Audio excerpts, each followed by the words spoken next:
Please बैठिए। अपना नाम बताए बिना परिचय दें कंप्लीट, जिसमें 10th 12th graduation post graduation net वगैरह क्या हुआ है वो पूरा डिटेल से विद आप ईयर बता दें। मेरा माध्यमिक जो है वो 2010 के अंदर हुआ है। Indian public senior secondary school Fatehpur से। परसेंटेज है 83.67%। 2012 के अंदर मेरा उच्च माध्यमिक जो उत्तीर्ण किया है मैंने, वो Indian public senior secondary school Fatehpur से किया है 70.22% के। फिर मेरा 2015 के अंदर जो बीएससी किया है वो मैंने महर्षि दयानंद बालिका विज्ञान महाविद्यालय झुंझुनू से किया है 63.67% के साथ। 2017 के अंदर मैंने बीएड किया है और बीएड में परसेंटेज है मेरे 80.22%। फिर मेरा एमएससी किया है मैंने महर्षि दयानंद बालिका विज्ञान महाविद्यालय से और उसमें मेरे परसेंटेज हैं 66.78%। फिर 2019 के अंदर मेरा जो एमए हुआ है हिंदी से, वो मैंने किया है वर्धमान महावीर खुला विश्वविद्यालय स्वयं पाठी के रूप में, वहां से किया है 65.78% के साथ। 2022 दिसंबर के अंदर मेरा नेट क्लियर। आप पहले साइंस बैकग्राउंड से पूरा एमएससी किया है, उसके बाद पूरा स्ट्रीम चेंज कर लिया, ऐसा क्यों?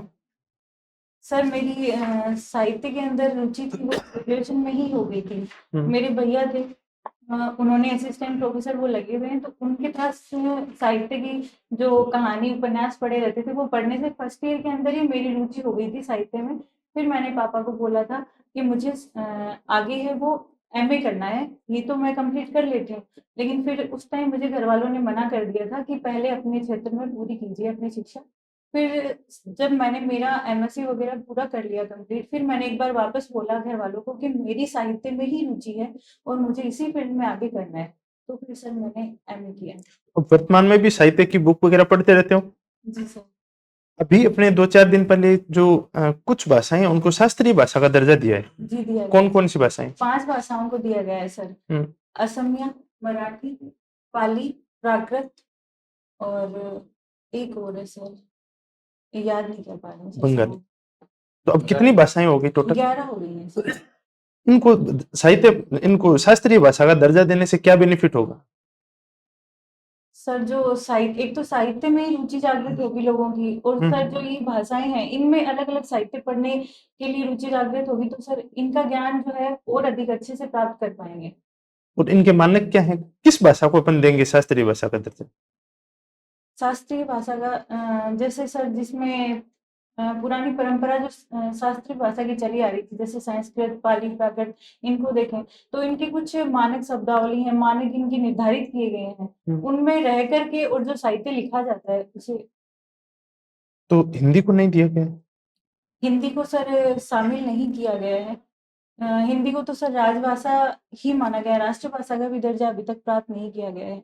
क्योंकि सर जो दक्षिणी भारत की तरफ देखा जाए तो वहाँ पे ज़्यादा जन समुदाय है वो हिंदी नहीं बोल पाता है, और इस वजह से सर ये राष्ट्रभाषा का दर्जा यहाँ पे प्राप्त नहीं हो पाया। शास्त्रीय भाषा का दर्जा नहीं दिया गया हिंदी को, नहीं क्यों दिया नहीं दिया गया। गया है? जबकि बाकी तो दक्षिण भारत की भाषाएं हैं, मलयालम है, कन्नड़ है, तेलुगु है, तमिल है, उनको तो दिया गया है, हिंदी को क्यों नहीं दिया गया? हिंदी के लिए सर मेरे हिसाब से ज़्यादा प्रयास भी नहीं किए गए हैं संस्कृत में शामिल करने के लिए।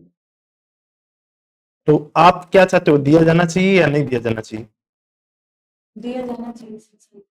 ये मानक पूरा करता है हिंदी, जो ये मानक उन्होंने निर्धारित किए हैं कि इतनी प्राचीन होनी चाहिए, अपनी मूल शब्दावली होनी चाहिए? नहीं, प्राचीन नहीं है सर हिंदी, क्योंकि हिंदी है वो, जैसे हिंदी का विकास देखा जाए तो सर संस्कृत से ही हिंदी का विकास माना जाता है। तो मतलब मेन हिंदी को देखा जाए तो वो संस्कृत से ही निकली है सर। इसकी मूल तो शब्दावली मूल तो शब्दावली नहीं है। नहीं दिया जाना चाहिए। मूल शब्दावली तो नहीं है हिंदी की, इन्होंने संस्कृत से बहुत सारे उधार के वर्ड लिए हुए हैं, जी सर। तो नहीं दिया जाना चाहिए।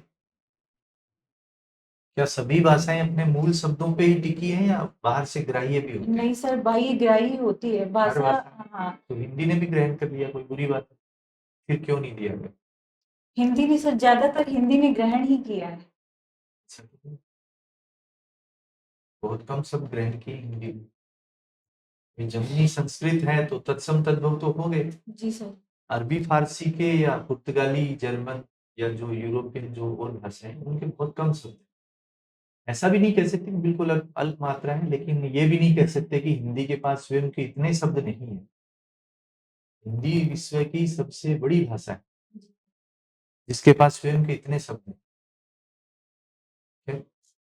फिर आपने कहा अभी कि साहित्यिक दृष्टि से आपको पसंद था, क्या चीजें साहित्य में पसंद थी आपको? सर मेरा सबसे पहले जो उपन्यास पढ़ा था मैंने गोदान पढ़ा था सर, हम्म। और गोदान से ही मेरी रुचि जागृत हो गई थी सर। गोदान में आपने जैसा कहा कि रुचि जागृत हुई थी, गोदान का कथानक में ऐसी कौन सी चीज है जो आपको छूती है, आपको लगता है कि प्रभावित कर?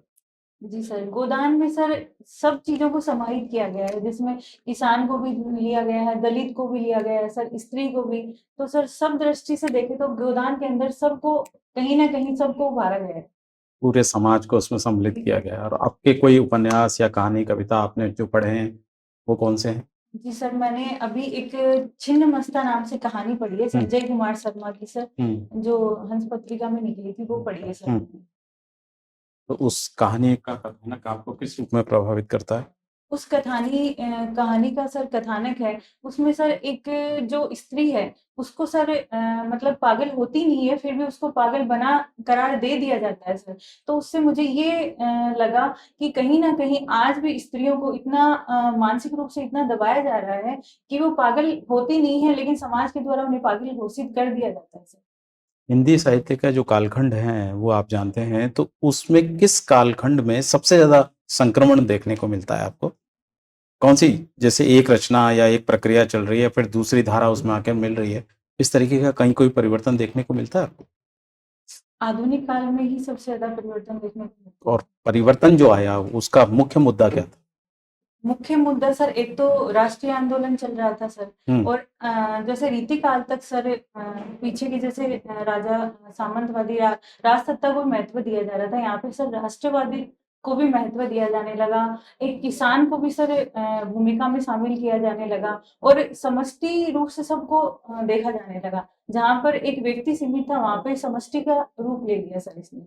आपने कहा कि जो राज्य था वो प्राथमिकता में था बाकी रीतिकाल में, भक्ति काल में, लेकिन अगर आप रीतिकाल को देखें तो उसमें तो समाज को लेकर, व्यक्ति को लेकर, सीख को लेकर बहुत सारी रचनाएं हैं, बहुत सारा व्यक्ति केंद्रित साहित्य भी उसमें उपलब्ध है। तो उसको और जो वर्तमान जो संक्रमण के बाद आया उस कोई परिवर्तन दिखाई दिया आपको उसमें? जी सर, मुझे रीतिकाल में ये देखने को मिला कि जैसे सर दरबारी साहित्य ज़्यादा लिखा गया है। जैसे राजाओं की खुश करने के लिए जैसा राजा मतलब उनको जैसा उचित लगता था, वो राजाओं की प्रशंसा में ही ज़्यादा लिखते थे सर। लेकिन रीतिकाल सबसे ज्यादा चेतनापरक जो साहित्य है, जो व्यक्ति की आत्मिक केंद्रित प्रक्रिया को जगाता है, वो भी सबसे ज्यादा लिखा गया है। तो वो और प्लस जो आप संक्रमण का बताएं, चलिए दोनों का कोई उदाहरण मुझे बताएं। एक तो सर भाषा में जैसे बात होगी तो भाषा में यहाँ पे ज़्यादा महत्व दिया गया है। जैसे भारतेंदु की लाइनें ही हैं सर, उन्होंने जो बलिया में जो भाषण दिया था दर्जी मेले में, उनका है निज भाषा उन्नति है सब उन्नति को मूल, भिन्न निज भाषा ज्ञान की मिटे नहीं ये को सूल। तो सर सबसे पहले इन्होंने भाषा को, जो अपनी भाषा है उसको अपनाने पे इन्होंने बल दिया कि सब लोग एक होकर के, अगर देश की भाषा एकजुट होकर के बोली जाती है तो सर भाषा से भी बहुत समन्वय की भावना आती है सर, देखने को मिलती है। राष्ट्रवाद की भावना सबसे पहले भाषा से ही निकलती है सर। वर्तमान का कोई कवि, कहानीकार कौन पसंद है? वर्तमान में सर झुंझुनू से लिख रहे हैं श्याम जहांगीर।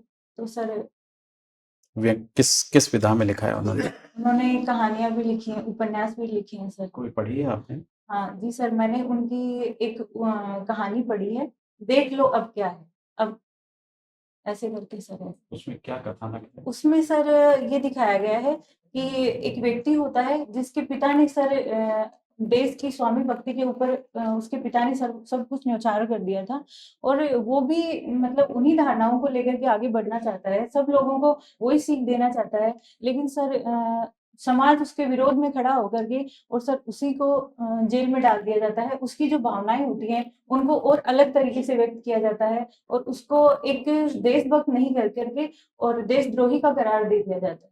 झुंझुनू में, विशेष रूप से झुंझुनू क्षेत्र में एक विशेष वो है कि वहाँ पर सबसे ज़्यादा जो शहीद सैनिक हैं, जी सर। तो वॉर विडोज़ जो हैं, जी उस सर। पर आपको ध्यान है कुछ बेहतर लिखा गया? बेहतर जी सर लिखा है।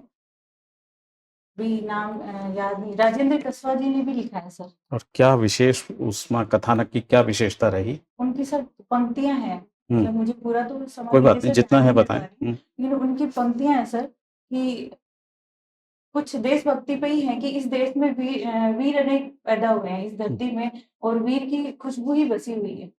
आपने एक मेरी तरफ का एक आखिरी सवाल ये है कि जी आपने सर। कहा कि साहित्य आपको पसंद ही था, तो साहित्य का वो कौन-सा तत्व था जिसने आपको अपनी प्रेरणा दी पढ़ने की, आप सोचने की, समझने की?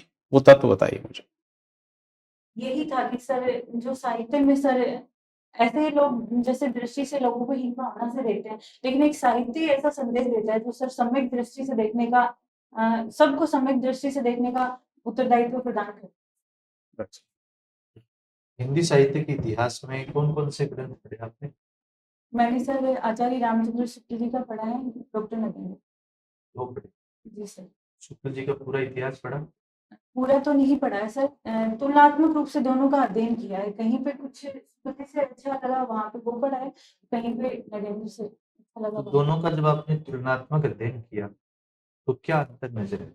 जी सर, मुझे एक तो घटनाओं का अंतर दिखाई दिया कि शुक्ल जी के समय जो है और घटनाएँ, समय सीमा और घटनाओं को लेकर के शुक्ल जी का इतिहास मुझे इतना अच्छा नहीं लगता जितना कि डॉक्टर नगेंद्र का लगता है। आलोचक तो ये कहते हैं कि आचार्य शुक्ल ने जो लिखा है वो मील का पत्थर है। तो इस कथन को आप किस तर्क से नकार सकते सर सबसे पहले तो जो समय सीमा है ना, जैसे अलग-अलग इसमें सन दी गई हैं, सर वो सही नहीं, कहीं-कहीं त्रुटि है हो? रामचंद्र क्या शुक्ल त्रुटि जी में। लगी? जैसे आदिकाल की शुरुआत में क्या त्रुटि लगी आपको? आदिकाल की शुरुआत में सर शिव सिंह सेंगर जिनका दूसरा जो प्रस्थान बिंदु कहा जाता है हिंदी में, सर वो 1883 से शुरुआत होती है, लेकिन रामचंद्र शुक्ल जी की बुक में उसको 1833 ईस्वी दिखाया गया। 1800 33 ईस्वी दिखाया है। आदिकाल जी सर। आदिकाल पूछ रहा हूँ, गौर करिए। अच्छा, आदिकाल पूछ रहे हैं सर। आदिकाल में सर इन्होंने शुक्ल जी ने 1050 विक्रमी संवत से 1375 तक का काल लिया है सर, और डॉक्टर नगेंद्र ने 7वीं सदी के मध्य से लिया है। तो सर मुझे डॉक्टर नगेंद्र का मत सही लगता है क्योंकि सर उससे पहले भी सिद्ध साहित्य, नाथ साहित्य तो आ ही चुके थे। उन्होंने अपना काम करना शुरू कर दिया था सर। तो वो ठीक बात। इतिहास के काल तो 4 काल हैं। इसमें कौन-सा खंड आपको ज़्यादा अच्छा लगा? कृष्ण भक्ति धारा है सर, कृष्ण भक्ति धारा। उसमें किसको पढ़ के आए हैं? रसखान। रसखान को। जी सर। रसखान के बारे में आप बताइए। रसखान सर मूल दिल्ली से थे, पठान परिवार से आते थे। लेकिन इन्होंने अपना सर मतलब पठान और राजकाज जो भी था वो छोड़ करके और कृष्ण की भक्ति की, और सर ऐसी भक्ति की है कि सिर्फ सर इनकी उनके कोई प्रति विशेष जो और कृष्ण भक्त कवियों से इनको अलग करके वो बताइए। सर, एक तो सबसे पहली विशेषता यही कि जो गीति काव्य की जो परंपरा पद शैली में लिखी जा रही थी, उसको छोड़कर इन्होंने कवित्व और सवैया में लिखना प्रारंभ किया था। ये सबसे ज़्यादा कौन से सवैये में लिखते थे? कवित्व सवैया में लिखते थे। किस सवैये में? इनका कोई प्रसिद्ध सवैया सुनाइए। धूली भरे अति शोभित श्याम जूते बनी सिर सुंदर जो खेलत खत फिरे अंगना पग पैंजनी बाजती पीरी कछोटी या छवि को रस खानी विलोकत भारत काम करा निधि कोटि काग के भाग बड़ी सजनी हरी हाथ सो ले गयो माखन रोटी। ठीक है। एक और इनका फेमस सवैया है, याद रखिए अरु का मतलब। जी सर। राजतियोपुर को सुनाऊं सर?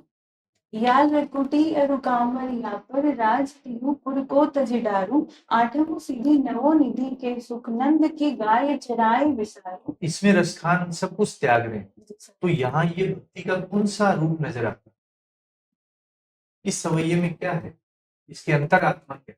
अंतरात्मा यही है सर कि ये सब कुछ न्यौछावर कर देना चाहते हैं। रसखान का जो प्रेम था श्री कृष्ण के प्रति वो ऐसा था, सिर्फ श्री कृष्ण के प्रति ही नहीं सर, उनकी हर एक वस्तु से, उनकी जन्मभूमि से, उनकी हर एक वस्तु से इनका अनन्य प्रेम दिखाया गया है सर। मीरा ने भी कुछ न्यौछावर किया। रसखान और मीरा को अगर खड़ा करें तो आप किसके पक्ष में रहेंगे? मेर दोनों ही अपनी अपनी जगह सही किसका है नाम सर। चुना? मुझे रसखान का सही लगता है सर। मीरा के प्रेम में क्या कमी है कि आपको रसखान मीरा ने से- सर श्री कृष्ण से ही प्रेम किया है, लेकिन रसखान ने श्री कृष्ण की हर एक वस्तु से प्रेम किया है। मीरा ने अपने दादा राव दूधा से एक शालिग्राम की छोटी सी वो बचपन में ले ली, वो उसको अपने कलेजे से लगा के रहती है। वो विधवा हुई, जी सर। महल त्याग दिया, सब कुछ त्याग दिया। तो मुझे यूं लगता है कि मीरा ने ज्यादा त्याग किया। रसखान का त्याग बताइए, क्या किया? रसखान ने सर जैसे सबसे पहला त्याग तो सर ये देखा जाए कि मीरा तो सर हिंदू जाति से ही थी, लेकिन रसखान ने और एक मुसलमान कवि होते हुए जो हिंदू आराध्य देव है श्री कृष्ण, उनके प्रति इतना अनन्य प्रेम जो दिखाया है सर, वो एक समन्वय की भावना को लेकर आता है। आपने कहा कि मैंने गोदान पढ़ा। सर। गोदान की जो पहली पंक्तियां जहां से गोदान शुरू होता है वो कुछ याद है? क्षमा कीजिए सर, वो अच्छे से याद नहीं कर पा रही। किसान पक्का स्वार्थी होता हाँ है, जी सर। सन को गीला करके बेचना उसकी नियति में जायज है। तो ये जो बदमाशी किसान कर रहा है, आप भी जायज मानते हो? सर कहीं न कहीं मेरे हिसाब से कहीं न कहीं जो आगे जैसे ये बदमाशी प्रेमचंद ने ही भी दिखाई है सर, अपने भाई से होरी ने दिखाई है सर, उसने अपने भाई से भी चोरी की है सर, जबकि वो अपने भाई के प्रति बहुत साफ मन से था सर, लेकिन उसने भी कहीं न कहीं दिखाई है, क्योंकि सर एक किसान को परिस्थितियाँ ही सर उसकी ऐसी होती हैं कि ये सब कुछ करना पड़ गोदान जाता के है। कौन से महिला पात्र ने आपको सबसे ज्यादा प्रभावित? जी सर, मुझे मालती पात्र में सबसे ज़्यादा प्रभावित। क्या खास बात थी मालती? मालती की सर जैसे एक इनका कथन भी आता है, प्रेमचंद जी का स्वगत कथन है, मालती बाहर से तितली है और अंदर से मधुमक्खी है। तो सर ऐसा ही रूप हमें मालती में देखने को मिलता है, जैसे बाहर से तितली स्वच्छंद होती है, मालती भी बिल्कुल वैसे ही पाश्चात्य उसमें गुण थे, स्वच्छंद प्रवृत्ति की थी सर, लेकिन अंदर से गोविंदी और मालती में क्या अंतर है? जी सर, गोविंदी और मालती में सबसे प्रमुख अंतर ये है कि गोविंदी है वो सर बिल्कुल उसमें विद्रोह की भावना कहीं दिखाई नहीं देती है गोविंदी में। एक बार वो कहीं न कहीं एक कदम उठाने का सोचती भी है, लेकिन सर फिर वो वापस अपने कदम पीछे ले लेती है। तो प्रोफेसर मेहता जी सर। महिलाओं के लिए बड़े अच्छे कोटेशन देते हैं। जी सर। प्रेमचंद को अपनी बात कहनी है तो उनके माध्यम से तो कोई कोटेशन महिलाओं को लेके याद आ रहा हो? जी सर। अ, उन्होंने जब सबसे पहले इसमें वुमेन्स लीग में भाषण दिया था, तो सर ये कहा था कि स्त्री पुरुष से उतनी ही श्रेष्ठ है जितना प्रकाश अंधकार से। और सर एक ये कहा था कि स्त्री हंस है, अगर वो बाज तो वो कभी नहीं बन सकती, अगर बाज बनना चाहेगी तो वो हंस भी नहीं रह पाएगी। गोदान में जैसे आपने बताया कि जो गोबर है, गोबर ही है या कुछ है उसमें? वो सर जैसे आज का युवा है, उसमें गोबर को आज का युवा का प्रतिनिधित्व करता है सर। तो कोई शहर जाके आता है फिर कोई परिवर्तन नजर आता है? जी सर, शहर जाके आने के बाद ही उसमें विद्रोह की भावना देखी जा सकती भारतीय काव्य शास्त्र में आप कौन सा पक्ष है। अलंकार सर। एक अलंकार के बारे में बताइए। जी सर, मैं पढ़ाना चाहूंगी संदेह अलंकार और भ्रांतिमाल अलंकार में दूंगी।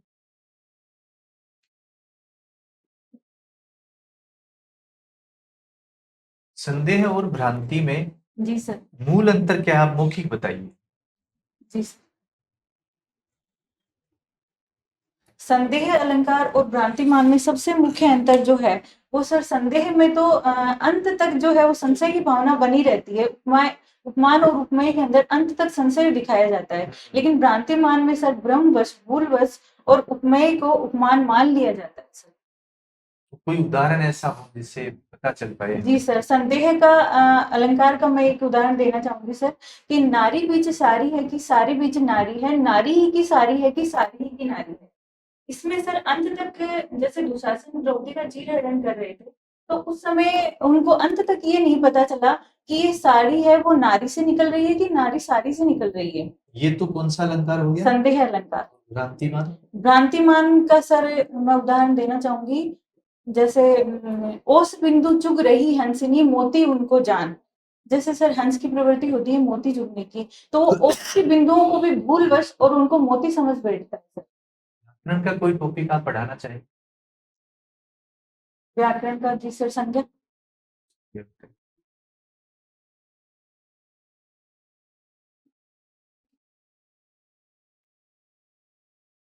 जैसे संज्ञा की आप परिभाषा बताइए पहले तो। जी सर, संज्ञा के नाम से ही स्पष्ट हो रहा था सर, सम्यक ज्ञान जिसको। तो सर किसी व्यक्ति, वस्तु, स्थान, भाव, दशा, इनको जिस नाम से जाना जाता है वही सर संज्ञा। जैसे मैं कुछ शब्द बोलूंगा, आप बताएंगे कि इसमें संज्ञा में कौन सा भेद इसका। उपासना। उपासना भाववाचक संज्ञा है सर। कैसे? उपासना का भाव है सर इसके अंदर। चुनाव। चुनाव भी सर भाववाचक संज्ञा है, क्योंकि जो- चुनाव, दौड़। दौड़ भाववाचक संज्ञा है सर। दौड़ना। दौड़ना क्रिया है सर। दौड़ भाव कैसे हुआ? दौड़ना सर दौड़ना क्रिया है, तो वो दौड़ना तो हमें दिखाई देता है, लेकिन उसका एक भाव है सर। जब आप पढ़ा रहे हो तो पढ़ाई क्या है? पढ़ाई भाववाचक संज्ञा है सर। इस कमरे में हवा है, पवन है या वायु है? इस कमरे में क्या है? वायु तो सर हर जगह ही रहती है। मैं अगर इसको क्लासिफाई करना हो, जी सर। तो इस कमरे में आप क्या संज्ञा लेंगे? इस संज्ञा में कमरे में सर प्रकाश दिखाई दे रहा है। नहीं, हवा के संदर्भ में। हवा के संदर्भ में। पवन है, हवा है, वायु है या वायु है सर। वायु है। चलो, पत्र पत्रिकाएं पढ़ते हो? जी सर, कौन सी पढ़ी आप? मैंने हंस पत्रिका पढ़ी है सर। कब से पढ़ रहे हो? अभी 3-4 अंक पढ़े हैं सर हंस अभी पत्रिका। लेटेस्ट वाले अंक में क्या पढ़ा? लेटेस्ट वाले अंक में सर मैंने सितंबर के माह में जो संजय कुमार शर्मा का छिन्न मस्ता कहानी आई थी वो पढ़ी, और अक्टूबर में सर श्याम जहांगीर का देख लो अब क्या है, ये कहानी है सब। हंस का भी संपादक कौन है? हंस के संजय कुमार सहाय हैं सर। अभी कोई साहित्य का नोबेल पुरस्कार मिला है किसी? जी सर, एक दक्षिणी कोरिया की लेडी है, किंग कोंग ऐसे कुछ नाम करके है सर। किस रचना पे मिला, कोई ध्यान आ रहा हो? समझ लीजिए सर। ठीक है। अच्छा, सर। हाँ जा सकते धन्यवाद सर। धन्यवाद।